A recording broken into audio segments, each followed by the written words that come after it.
Could you tell them what sort of a person you are? I don't know at all. I just live moment to moment. So you cannot confine me into a personality. You cannot define me. You cannot predict me. I don't know even myself what I am going to do tomorrow morning. I am simply as open as the existence and as indefinable as the existence itself.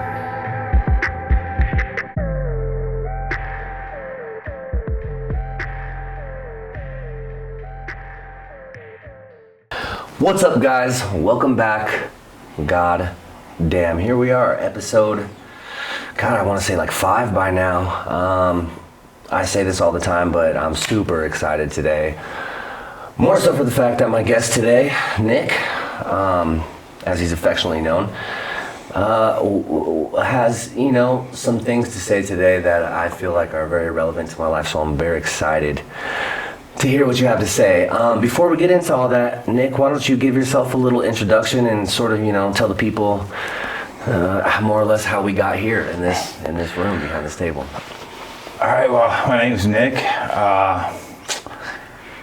I've been working on my sobriety, I guess, for a couple of years now, and one of the steps just happened to be that I was ready to try doing something with my health. I was having some issues, having some pains and so forth, and I came in and started training with you, and then we started talking about it, just in light, in passing, and found that we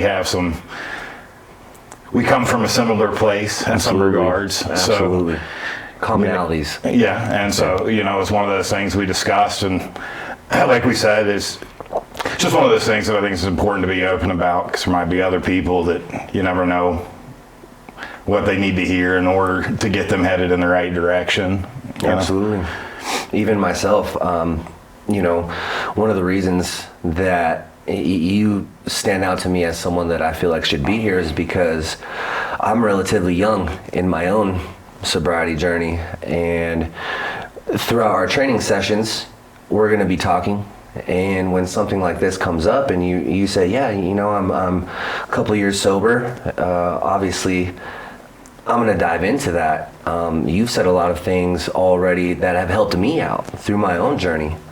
So I think that it's really important, like you said, for people to kind of be able to hear those things and maybe, provide insight into their own struggles like you've done for me. Sobriety to me is kind of like a fingerprint or a snowflake. Nobody's is the same, but at the end of the day, it kind of leads in sort of the similar direction. So with that being said, let's talk a little bit about that. You're 2 years sober now? Or do you know 2 years, yeah. It was Mother's Day of 2022 is when the day before was when I had my last drink. Okay. So I want to use this as, I think it was you that told me this, but you're a true alcoholic if you're sure of when the last time you drank is. Yeah. Is that you that said it? Yeah, I had like somebody that. tell me. It blew my mind, because he was like, look, go ask one of your friends that just comes to the bar every once in a while, and has some drinks. A normal person. Yeah, to me, I'm like, and so I did. First person, I was like, when was the last time you had a drink? And he pulled out his phone and it's like looking at a calendar. And I was like, you gotta be joking me. He was like, well, yeah, I think. And he was like thinking that, like what the celebration would have been. Yeah. And I was, like for me, and it started really early, it was like in the military, and then we were combat arms. So it was like we were gone 9-10 months out of the year. So when you come back, it was just a party, straight away. And then I kind of carried that into into my civilian life, and it was like anytime I felt that my drinking was becoming a problem, I would just work more. I didn't curb my drinking or my habit or how much or how quickly. Try to make up for the detriments in other aspects of your life. Yeah, like somehow I was mentally like balancing justifying or something. Yeah. Okay. Okay. So, how long would you say, knowing what you know in retrospect, how long would you say that you had a drinking problem? Well, I've always had one. Age 18, 19? I mean, 18, because I grew up in a really devout Mormon family. Okay. So there was nothing, absolutely nothing. So that, enlighten me on that, because I don't know too much about that. And when you're in the Mormon faith, is it just a dry culture? Oh yeah, there's no drinking, no caffeine, no smoking crack, nothing like that. Yeah, no. Anything that might be questionable in a religion any other religion is like a hard no. Better safe than sorry. Yeah, right? and my parents were extremely devout. Okay. So it was like, and there was some kind of isolation from that because you're the Mormon kid, so you're kind of weird, but Yeah. I knew I didn't really fit in with those people either. And it was like by the time I got to the military, I got there, and this is in Colorado Springs, and it was kind of like a retirement post. These were people, most of the people in my unit were people that got hurt. Oh, okay. And it was like their step down before they got out of the military. So it was on the kind way of, out. yeah, so it's kind of like a BS assignment. Yeah. And I got there, and the first day they were like, well, just keep them away from that guy, So at this point, sorry to interrupt, I hadn't drank anything. Okay. I mean, I might have had a sip of beer or something. Sure. But it was one of those things for me. And in my parents' house, if I came home with alcohol on my breath, that would have been the end. Yeah. So it was just one of those things I just never messed with. And then I got out to Colorado, and this guy, it was like the first time I had ever hung out with him. He's like, oh, we're going to get you drunk. That was the first thing. Military guy. Yeah. Okay. And he's like 5-6 years older than me. You're 18, 19 at this point? I just turned 18. Okay. Just turned 18. And first time I drank, I put up a fifth of Cuervo in about an hour. Had to get so already you're a natural. It had to get my stomach pumped that night. Oh, that was, God. And then 2 days later, it wasn't enough to dissuade you yeah, from trying again. The routine, the entire time we were in, we would just, we would drink until 3-4 in the morning, get up for PT at 5:30, throw it all up.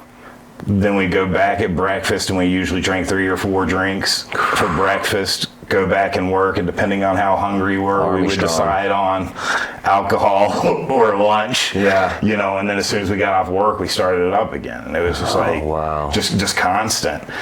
And then I wound up, once I got out of the service, it wasn't really my intention, but I wound up falling into the restaurant industry, and that was just a 24/7 party. Yeah. But you have cash in hand every day. You can pick up extra shifts whenever you want to. So it's really easy to get lost in, Yeah. in that environment. Right. Well, and as we've discussed before, drinking for someone like you and I has become pretty clear how not only socially acceptable it is, but actually encouraged. Yeah. I say this all the time because not a lot of people can really empathize or relate. There's a lot of little things that you notice make you an alcoholic, whereas people might not, be one.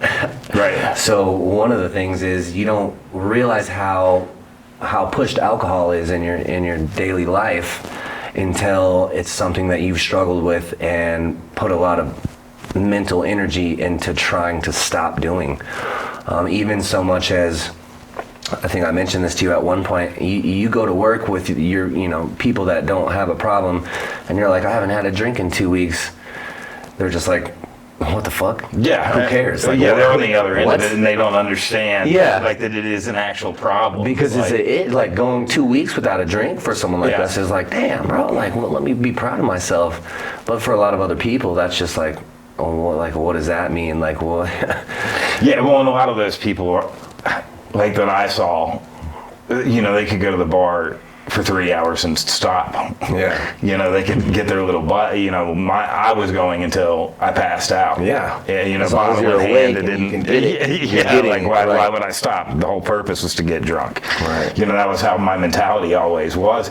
And I mean, and really, like, you hear so much, the risks that are involved, a lot of it, the biggest to me is the long-term health, what it does to you, and I mean, like, because most of what you hear about is it's always the story about some drunk frat boy falls out a window, or it's a DUI crash or something like that. Yeah, accidents. And all this stuff happened when I was in my teens, into my 20s and stuff like that, and then people started getting into drugs and other things happened. But now, in my 40s, I mean, in this past 3 years, I probably have known at least 25 people that have passed away from organ From failure. the long-term effects. Yeah. Kidney, liver. Yeah. Those kind of things.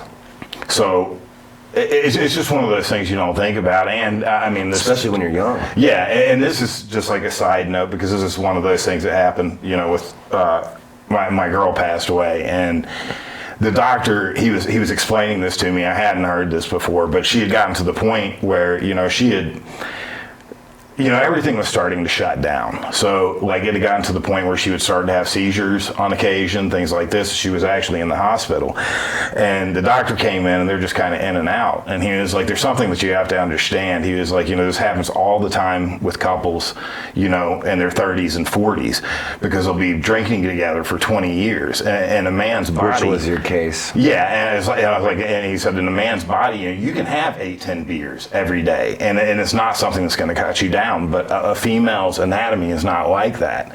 So, that's been the majority of it. But it was one of those things that, I mean, like, I just was not, I thought, like, you had a big drinking weekend, you might have to get an IV, something like that. Sure. I never really thought about it just completely destroying.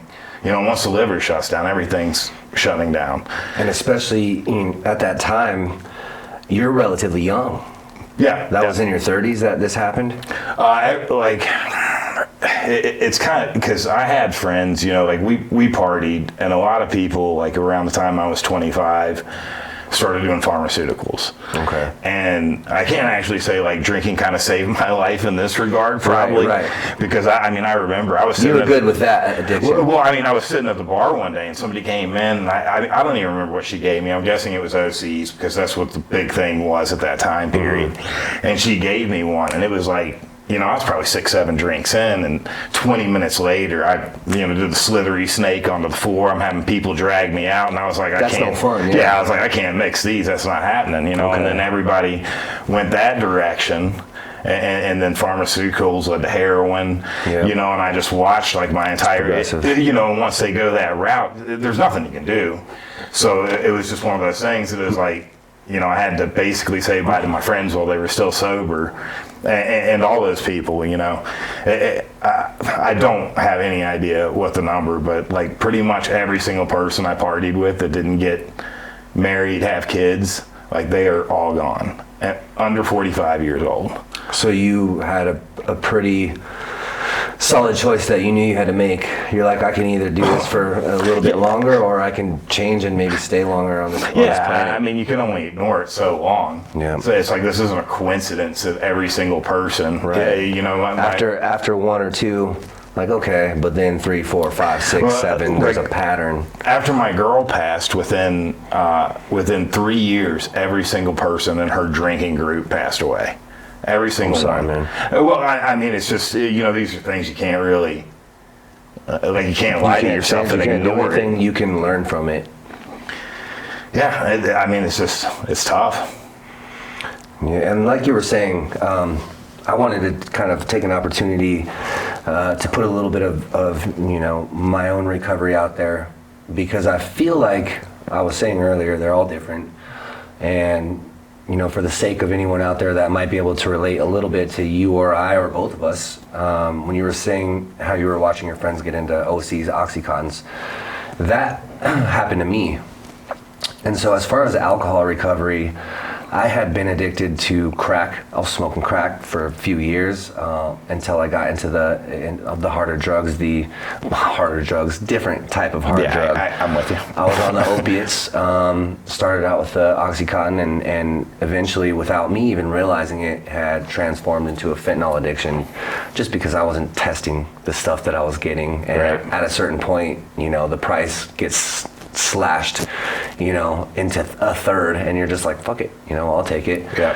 So 6 months of that, and I had totally become a different person, mentally and physically. I was on the way out, like you were talking about, and that's when I, had some life events that inspired me to say, hey, I can't do this.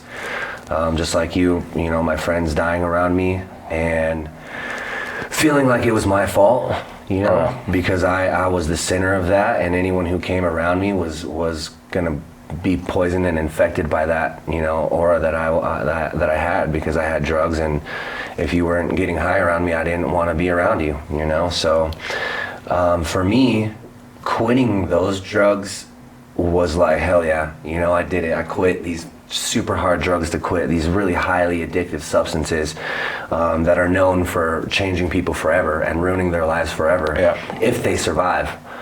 And I did, and I survived it, and I quit, and I was like, yes, I did it. So alcohol was not even a thought.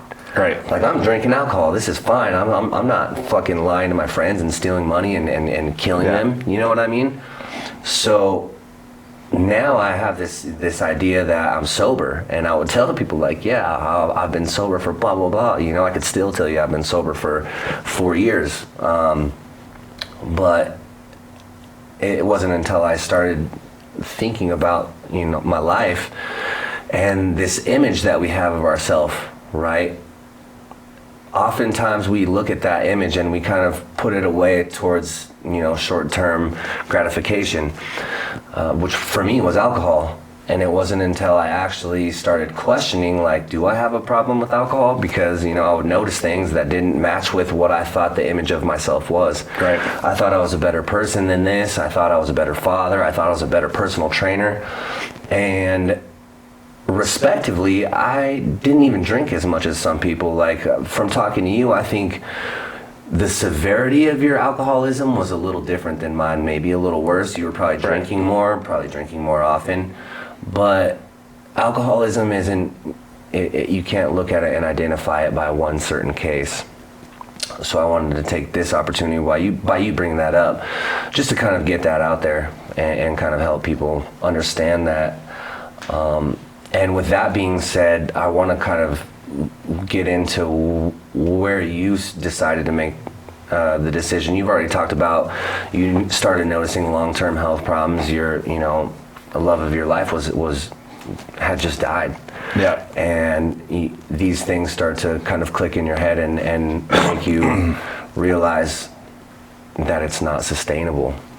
So what does it look like for someone who's been drinking their entire adult life from age 18 to early 40s?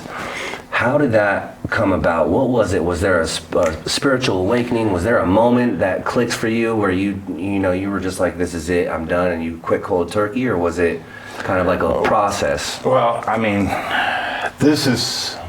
I've probably had about 5 or 6 times that over the past 10 years that I've quit for like six months. Okay.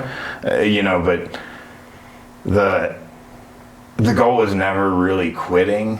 I told myself that, but I was keeping a count. Right. The goal was to prove to yourself that you're not that bad. Okay. Everybody says you can't quit. Well, I just quit for 90 days. What's up, bitch? Now I'm an alcoholic. Yeah, come on. That's... Let me get a drink. Take my 90-day chip. It makes no sense now. But at the time, like, all this shit made perfect sense in my head. I'm like, I'm keeping my job. I'm doing, I'm checking all the boxes. Yeah. But, I was miserable. And every moment that I had that somebody wasn't, pretty much anything past work, like if I was going to spend time with my parents or something, I would never drink around them. Right. But that was pretty much like the only time. And, and then like my girl, I I knew her health was failing, right? And so that was one of the, and the only problems we ever had in our relationship were from drinking. Every fight, everything was always from drinking, so it was one of those things that we both started trying to get better about that, and so like, but then when she passed, like, I mean, that just, it broke me, like, because I'd had the 2 previous years in succession, my 2 best friends had both died from drug-related incidents, and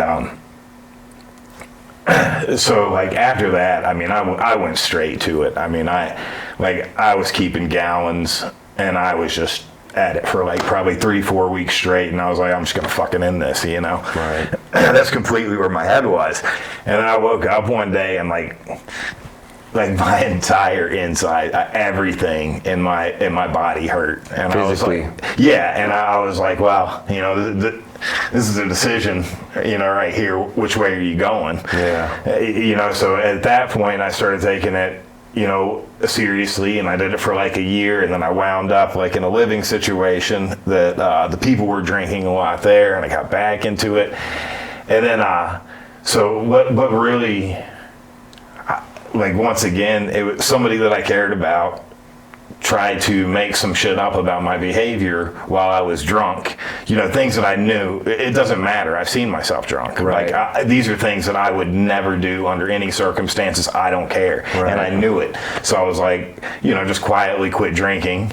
And 3 weeks later, she accused me of being drunk and doing something. And I was like, I knew it, but Gotcha. Yeah. I wasn't even drunk. I remember this time. Yeah, so that's all it was, and then but then I really just started sitting back and thinking about like what I wanted to do, 40 years into my life, is this really the road I want to go down? Like, I made it through all the hard shit. Somehow I'm not dead. Yeah. Is this really the way I want to treat it the rest of the way? So, I mean, now I'm just trying to, just make little improvements. Yeah. And you're doing great. Let me use this as the perfect moment to pick for a prop today, and I'm going to show you guys this prop. So what this is, this is the in-body scan of my man right here, and I'm going to show you guys the kind of changes that he's been able to make. All right, from the time that he started training with me till now, and in fact, this test, the in-body test, was 1 month. So in 1 month, you gained 6 straight pounds of muscle, and you lost upwards of 4.5% body fat, which for the layman, that's amazing. That's amazing. I see tests like these all the time. I'm constantly conducting with people, and those numbers speak to the amount of hard work that you've put in. And I don't want to take anything away from all the hard work that you've put in, like the dieting, the consistency. For the sake of fluidity, I'm going to try to keep it relevant to that variable that we're talking about right now, which is your recovery and relearning how to live your life without alcohol. I've seen you come in multiple times, and multiple time after time, you've come in and said, this is the best I've ever felt. I'm doing things that I never imagined I could do. And you've had quite a bit of time of sobriety, but you're still doing things for the first time. You've worked out before. You're military trained, so obviously there's something to be said for the amount of physical activity that you have to do in the military. I didn't have to teach you how to do a push-up. You already, it was clear that you've done thousands. Yeah. But there was a difference this time around coming in, and I think people should hear what is that coming from. So how do you think your recovery has affected this time around, these kind of numbers? How it affects that? Right. Because I mean, I can show you the base. I can show you how many reps to do, what kind of weight you should be doing, proper form, proper movements, and that's easy. Yeah. And even working out, I think we're working out 3 times a week. You're working out 3 times every other day. Okay, so that leaves a lot of time outside of the gym, and that's all you. I can't be there for you, spoon feeding you vegetables Right. and doing all these things. That's on you. The consistency to show up. We had 5 sessions. I showed you all the movements. I told you how many times to be doing it, what kind of weight you should be doing that, what it should feel like, and then you did it, and you're still doing it, and that is how you achieve results the way that you did. So all diet and consistency, discipline, motivation aside, for our topic, the recovery, how do you think that plays into this time? Well, I mean, I want to say this one thing. Say it. Say whatever you want, man. I had this friend, man. This only happened because I was sober. This has been 2 years now, and I went back home in, I think it was October, and I was just there for one day. Saw one of my friends, great guy, love the guy, respect the guy. He's one of those guys, family, and he's a family man, and that's where his energy's at. And but he'll always like you can just be sitting there talking casually, and he'll just drop some bomb on you that just always spins your head. And we were out there, we were talking, and he was like, man, I want to apologize for not being there for you more. And he said the same thing that you just said, or you said earlier about that he felt cursed. Like having contact with that. I felt the exact same way. So to me, like I was wrapped up in my own head and creating these problems for myself that I thought nobody could possibly understand, because the situations, I mean, who the fuck else can really have that string of incidents and situations that I've had in my life to where they're at the same place, but he said the exact same I was thinking in 2 seconds, different way, right, coming from a different place. But, it just completely opened up my mindset about, I've never wanted help from anybody. Like I was always going to do things on my own. I'm smart enough to figure out everything on my own. Fuck everybody else. That's what I've ever always been. And it was like, and I was like, maybe I should just make the effort to go listen to what somebody has to say that actually does it. I mean, and really it was with you, and then I had the drum thing. Yeah. So it's just been like, every little thing that I've been going into has been showing me that, like, if you just put in that little bit of effort, you're going to see the constant improvement. And so it's been measurable and obtainable. Yeah, and I can remember it all. Yeah. And so it's like exciting, just like these.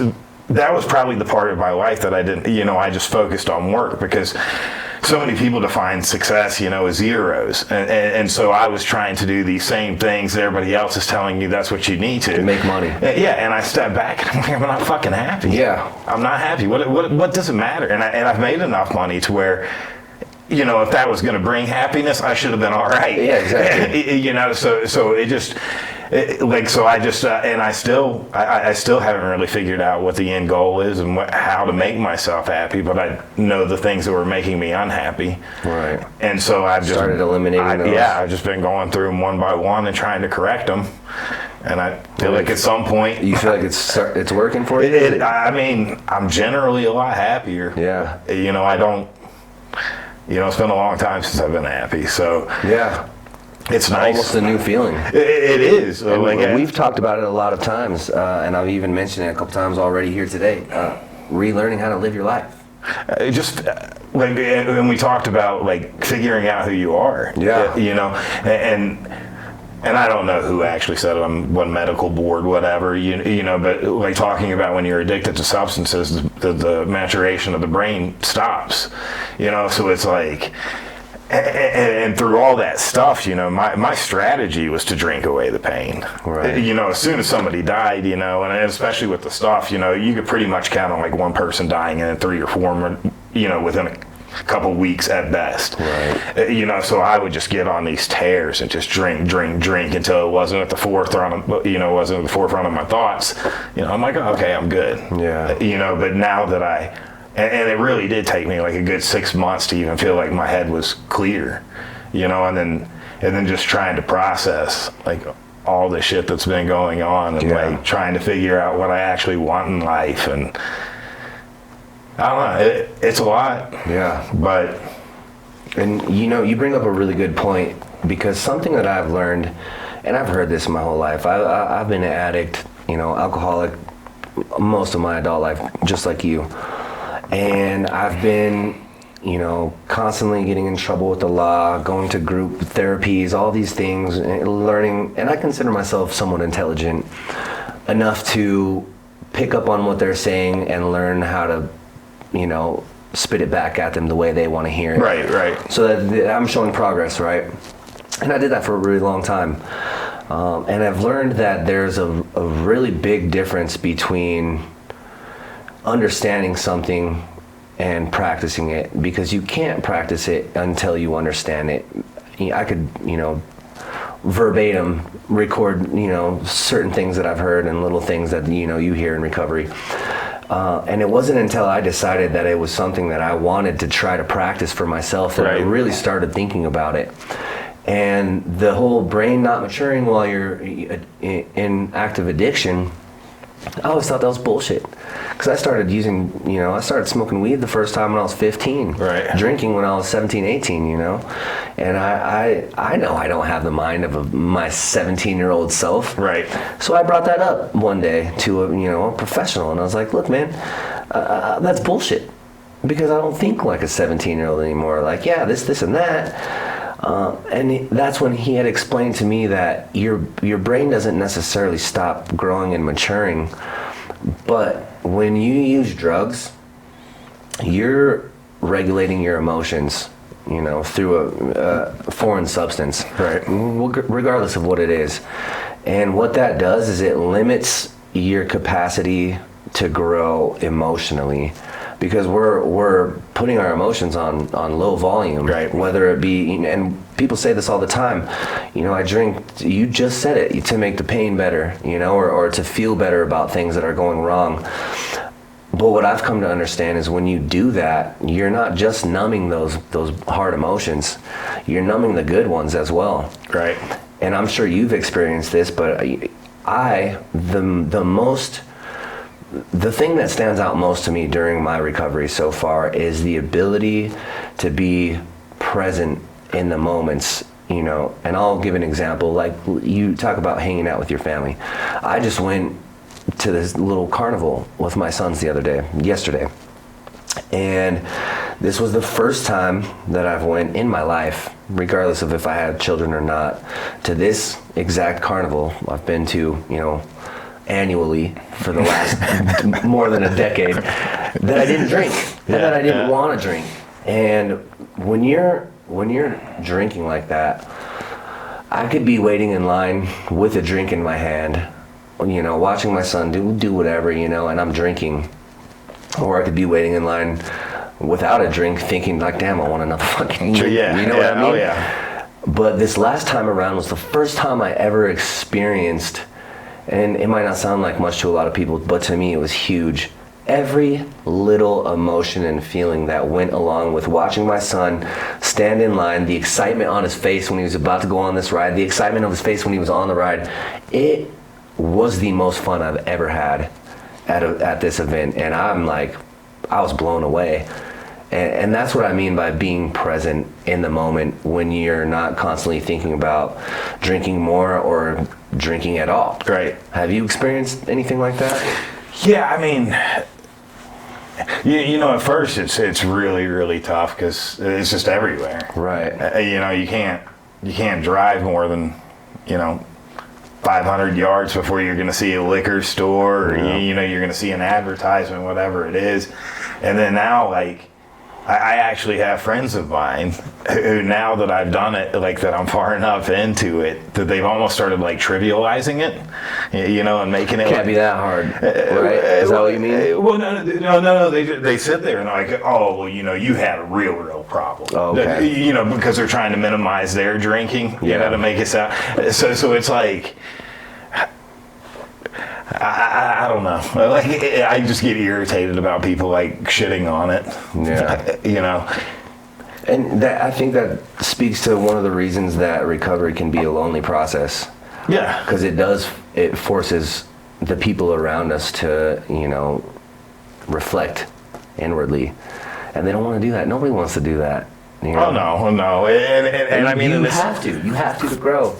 What it's like. Well, I mean, but there's people that are never going to. Yeah. You know, because that's not what it's about. It's about whatever the image is that they want to present, and they want people to perceive them that way. Right. But, you know, when it really comes down to it, and I've thought about this a lot, you know, like thinking about what I wanted to do with my life, and it was like, to me, I was like, well, unless you're advancing like something, you know, scientifically, the only thing you can really do is be the best version of yourself. Absolutely. You know, so to me, it's like, well, that's what I should be doing then, Yeah. you know, and that's not, and my goals in that, they don't involve anyone else. I don't need anyone else in it. I'm enjoying the things that I'm doing, and so. And you're getting a lot better at them. Yeah, Yeah. and I don't care about that scene anymore. You know, not that there aren't days where, you know, the game 7's on or something, you know, of and it's course, just of like, course. man.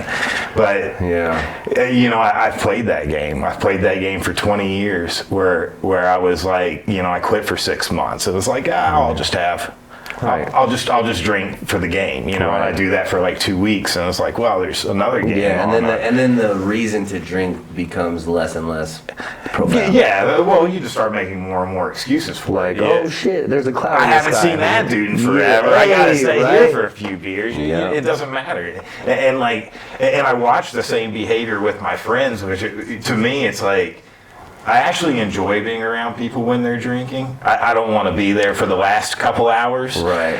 But, you know, sitting there and watching the behaviors, you know, completely sober, and it reinforces, like, yeah, this is all the stupid shit. This is the startup for every, like, bad decision I can think of. You know, and my friends are just like, they told me that I act like better than them now because I'm not drinking. I'm like, dude, I don't care. I don't care if you drink. It has nothing to do with me. Yeah. Like, you do whatever you want to. I'll pick you up if you fall down. But That's that inward reflection projecting out, you know, like. yeah. It's tough, man. It's tough. So I mean, it's just, you know, and I know when I was young, if somebody had even suggested the fact that I might go sober at some point, I probably would have hit them. Yeah. You know, that's just so. But it's just, I just don't see the point anymore. There's nothing that benefits me. And I found out that this was one of those really weird things, you know, because I started when I was 18, and then at 43 or whatever, you know, and I'm sober, and I wound up going over to a cookout with my friend at my friend's place. You know, there's like 30 people there, and as soon as I got there, like, I wanted to drink. Hadn't even thought about a drink in months, and I realized, like, I have like social anxiety problems, you know. So if it gets to where there's if there's a lot of people that I got to make small talk with, like, that just, you know, it stresses me Alcohol out. is great for that. Exactly. Right. And those situations happen a lot, you know, and it's like, so,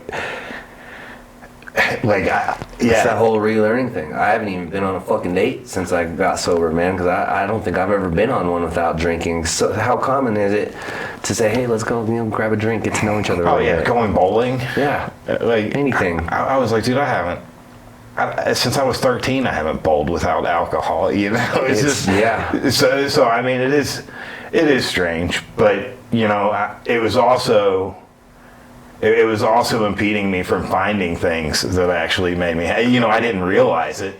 You know, you get True happiness. you get into that cycle, you know, where you're sitting there and you're drinking, and then at some point, you know, the drinking gets to be too much, which is going to lead to, like, you being, you know, the depression and shit like that comes with it, and then you wind up in the cycle where you don't know where the depression stops and the drinking is causing it. Right. You know, so it's just like, and once you're there, the things you can convince yourself of are, you know, it's nuts. Kind of ridiculous. Yeah, when you look at it from a clear lens. Yeah, like looking back on these things, and I'm trying to piece them together through drunken memories. Yeah. But, you know, there's a lot of shit that I'm like, man, It's tough. what was I doing? Like, Yeah. But, you know, the way I see it, I've got at least that many years that I was fucking up to do it right. Yeah. So. And these ones are gonna just be so much better, I feel like. I feel like it. Yeah, already. I mean, in 2 years, you've done a lot. You know? It's getting there. And you know? happiness, I'm going to go ahead and spin this into the reason I brought you here today. So, everyone knows, I've said this, I say this all the time, there's multiple facets to your overall health and wellness. I call them pillars, because it kind of paints the picture of, if your health is a structure up here, then it has to have a foundation to stand on. Right.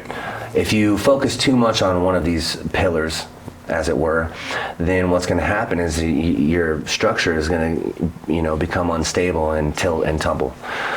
So it's important to have multiple, sources of your health, your occupational health, social health, mental health, mental emotional health, right? Physical health is really important. But your physical health, I brought a sheet, measuring your physical health to an extent. It gives you numbers and percentages. It's, you're this much percent body fat, you this much lean muscle mass. You can't step on a machine and measure your spiritual health. Right. You can't do that. People can't see it. Like, they see this guy a lot, like, oh, he's got big muscles, or oh, he looks like he can run 50 miles straight. You can't look at a person and be like, oh, they look pretty spiritually healthy, man. And earlier in the week, you were telling me, you're like, hey, man, I'm not very religious, so I don't know. I'm afraid I'm gonna fuck up your show, right? Because the whole yeah, goddamn. And I think I replied something along the lines of, "That's perfect. That's great," because I can't stress enough how much I want people to understand that there's no white and black to this. There's the whole idea of spirituality rests in a gray area. I'm not religious myself, and I consider myself highly spiritual. The whole, concept is so hard to explain and put into words that I feel like God is just an easy way to say, right? Whatever, higher power, whatever you want to call it. And I think you've done a really good job of laying out a little bit of who you are today, and you even spoke to your upbringing, right, as a Mormon, which is fucking awesome, because now I think there's a really good perspective that can, shine out of the question that I'm about to ask you. If you're ready, are you ready for this? Yeah. All right. Well then, Nick, my friend, what is God to you? All right. No pressure. So, I do believe in a higher power. Okay. I've never put a label on it. I guess there was a time when I was young, and I had like my rebellious phase, because you had to go to church. It was just kind of a thing. Right, Mormon, pretty strict. So, but loophole with my parents was like, well, what if I want to go to another church? And they hadn't put that in the rules. So, for like a year and a half, I went around. Like a non-Mormon church? Yeah. Like I went around and I went to like every church that I had a friend. Yeah, church shopping. Just to see what it was. And so like, I don't know. Like, I guess I have more of a problem with organized religion. Okay. And for me, like, I just haven't gotten to a point yet.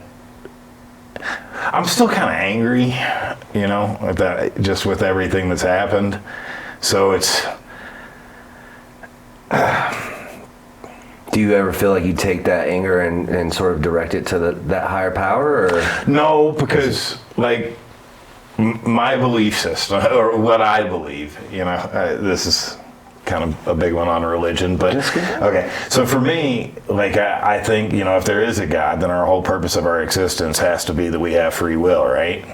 So if we have free will, then that means that God's plan can only kind of be a bigger plan. Not, everybody wants to talk about God's plan, but I don't think there's any involvement in our actual lives. Like, that's all kind of just... Because it's our free will. Yeah, okay. Otherwise it would negate the point of it, you know?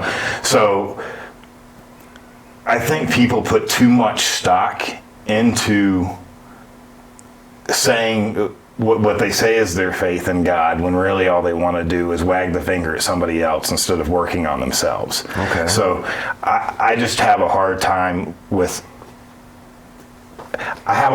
churches. Yeah, organized religion. Yeah, because there's a lot of I've dealt with a lot of hypocrisy. Yeah, and and it's like, how can you even concentrate on the message? When the guy next to you, what he does all week, right. And then he's coming in there to say his Hail Marys and he's absolved. Okay. But I definitely do believe there's a God, but it's not like any of the pictures that these religious texts have tried to paint for you. I mean, I'm not sure what the form is, but to me, like, people focus on that part of it and they forget, like, service to your fellow man, right? And, treating others how you want to be treated. Absolutely. It's like they want to throw out like all the parts of Christianity, the basis of Christianity, and just focus on, well, have you been saved? And it's like, well, I mean, if you haven't made any changes in your life, you're still in the same position, right, as you were before.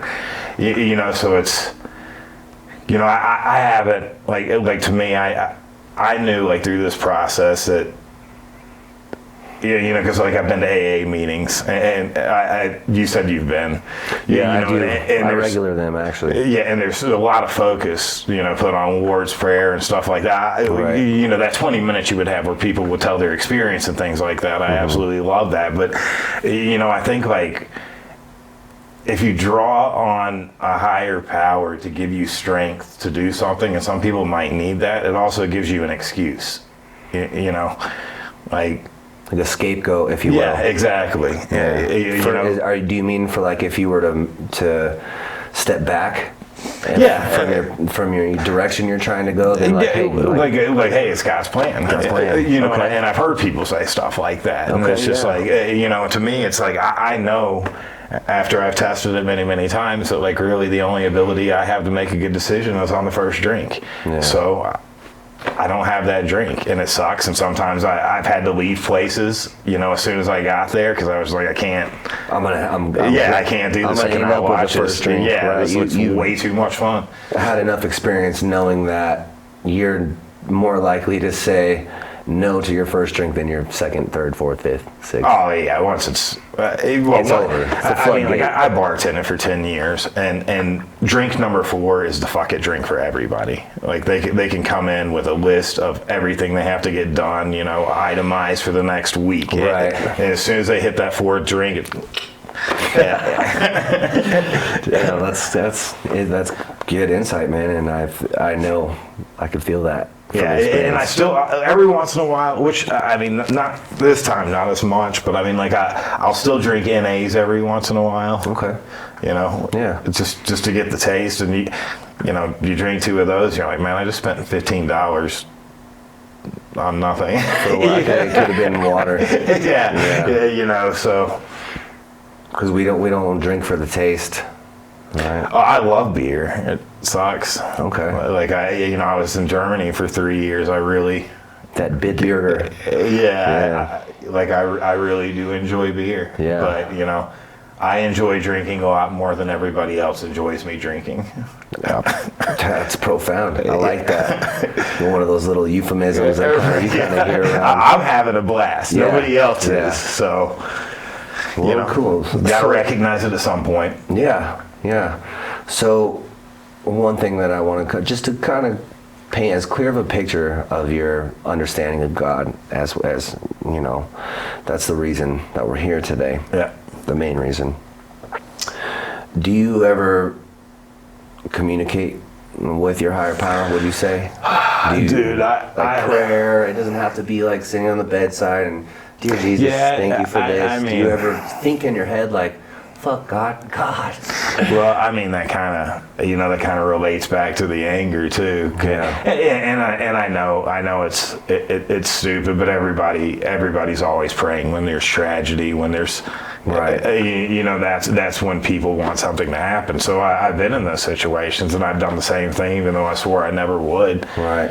And I don't know. I think it's a strength. I'm still trying to figure. Like, I'm still trying to work through everything. Yeah. It's. I just don't know where I stand. Okay. On that, to be honest, like, I just. Well, you remind me of someone I met actually in AA, and a lot of I scoffed at AA for a long time because I thought it was a very religious thing, which I've come to understand it's not quite like that. But you hear the word God a lot. Yeah. I was talking to somebody very similar to you in a lot of ways, and he was saying I don't really know about God, but I know that I've talked to him. I've cussed him out quite a few times. You know what I mean? I'm angry. I've been angry, and so I know that I think that there's a God there. I don't know who God is, what God is, you know, who he or she is, but I know that it's not me. And as long as I can kind of keep that, then that's good enough, you know. And that's honestly what inspired me to even do this, because I was like, fuck, man, what is God, you know? And I like to hear, and especially for you, man, with your religious upbringing and all the, you know, things that you had to go through in life. I think you're one of the better people to ask that question to. And I'm sorry that it's not an easy question. Oh no, it's not, and it's just I'm just trying to do one thing at a time right now. Yeah. You know, and I imagine that'll wind up on the list here soon. Your spiritual health here. Well, I just don't, you know, like, it's not like there's an order or a time or, right. You know, like, right. It's just kind of where things are taking me. And right now, everything's been lining up. Like, everything has seemed, you know, like that's what I should be doing, like, without question. You know, even the working out, you know, I didn't tell you this because when we were having our initial thing, you know, and you were asking if I had any problems, and I was like, well, I don't want to say anything, and then be like, I'm not going to work with you, because I was having like some severe digestive problems, and I had back pain and like all these issues, and I was just like, well, if I'm going to go to the doctor, the first thing they're going to say is diet and exercise, so I'll get started. And I mean, within 3 weeks, everything went away. That's awesome, man. Like, it's just crazy. So now it's, you know, so now I'm just, if something like that, you know, 4 hours a week, 5 hours a week, whatever it might be, if that can make that big of a difference with how my body feels, you know, then I need to start respecting the fact that I might need to go see somebody to help me on the recovery path. Yeah. You know, because, you know, you do feel special in your situation. Mm-hmm. But you know, like me, my friend, and you all saying that same thing about basically having a curse. Okay, if that's 3 people, the only two other people I've talked to about it have the same feeling. You know, all this has to have been studied. It's a pattern. You know, like they have answers on some level where they can steer you in the right direction. But I've just been too arrogant. And you know, growing up, like when I was growing up, going to the psychiatrist was like, you're crazy. So in a way, that arrogance is kind of what is the barrier for you, and what I would just only consider your relationship with God. And keep in mind, when I say that, I'm not talking about. I mean, that's fair. I'd say that's fair. Cool, man. And if something comes up, like you're saying, that you realize, hey, I was sick, I needed to have some physical work done. If you're starting to think like, man, I'm really having problems in my this or that, maybe I should seek some better spiritual understanding. Yeah, I mean, like, I don't know. Don't fix too much until it starts to break. Well, I've had to go to a lot of psychiatrists and psychologists, like, throughout my life, and I hated most of them. Like, most of them, you know, and a lot of it was forced, like in the military. Right, like what I was saying, you weren't open to it. Yeah, and then I wound up. There was a lady I met back in my hometown, and like she said a couple things to me, and like one session that still to this day, like I think about it all the time. Like one of them was, we were talking about something, and she just told me, she just said it's all about perception. Yeah. You know, and I think about that constantly. I even think about like my perception at the time that things were going on, and try, you know, and a lot of times I'm so quick to anger about things, and I start thinking about what other people's perception of is, you know, and it kind of changes your attitude about it. But you know, it's just, you know, the idea of spiritual growth to me, like that's something that was just kind of made fun of. Okay, you know, my entire upbringing. Yeah. You know, you're just weak. Yeah. You know, you're a man. Close your mouth. Suck it up. That's how the mentality was. But I don't know. I know there's a lot of people out there that look really happy in every kind of situation there is. So there's got to be, you know, there's got to be perception. Yeah, right. And you know, I'm just kind of trying to change my attitude. You know, cool. and getting away from saying "fuck you" to everybody. You know, that's a start. So That's a great start, man. Yeah. And I think that's a great, kind of place to wrap this up on. Unless there's anything else you feel like, is there anything else? Burning desires? no, man, As they say. I'm good. I like this one, man. You painted a really good picture of that, and perception. Everybody's perception is different, man, and I think you have a really unique one, and I love that. And I'm so glad that I met you and that we got to work together, and that you're here. Yeah. And I think it speaks to the fact that if we weren't both trying to better our lives and through recovery and sobriety, that we wouldn't even be here right now. Great. So that's cool. Thanks for coming in today, man. Appreciate you, brother. Awesome. Always a pleasure with you, man. I think that's probably about good. Joshua, we good on time? We're good. We're good. All right. Absolutely. All right, guys. There it is. As always, God damn.